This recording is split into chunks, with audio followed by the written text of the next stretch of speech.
I finally finished reading Promise Me Sunshine by Cara Bastone. Let's talk about it. This is not your typical romance read, okay? Let's just get that out of the way. This is for the girlies who love a slow burn. And when I say slow burn, I mean slow.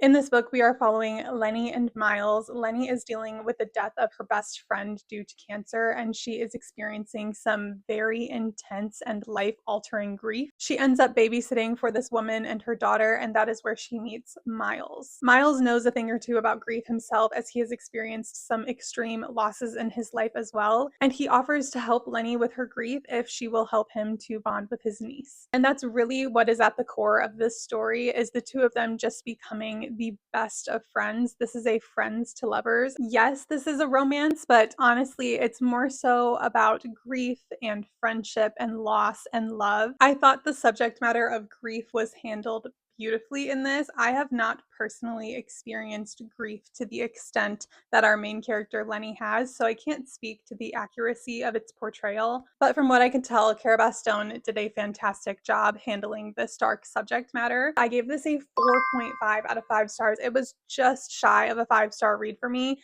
I'm very harsh with my romance books. I do not hand out 5 stars easily. This one was so close, but I did have just a couple things that held it back. When our two love interests did finally get together, it almost felt a little too silly for me. I think just because of the fact that they were best friends, it was a little bit weird for them to express romantic feelings in a physical way with each other, and it felt a little awkward and silly and goofy, and that's not really what I was looking for. I wanted it to be a little bit more romantic, so that is part of the reason why I didn't give this book a 5 stars. The other being that the slow burn dragged on just a tad too long for me. I wish we had gotten more of them together, but those are two really small issues in the grand scheme of things. I honestly loved everything else about this book. This book was so funny. Cara Bastone was cracking jokes while she was writing this, and there were several times where I was laughing out loud while reading this. The romance in this was just so sweet and wholesome and incredibly gentle. So if you're looking for that kind of a vibe, I would definitely recommend that you pick this book up. Even if you're not looking for that type of a vibe, you should still pick this book up. Otherwise, you will be missing out. And don't let the cover fool you. This is really not a super summery book. It actually takes place across all seasons,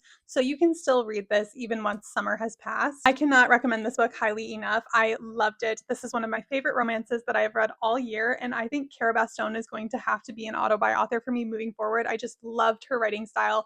I loved how funny this book was, and I could definitely see her becoming a favorite author of mine in the future. So again, if you have not yet picked up this book, what are you waiting for? Just do it.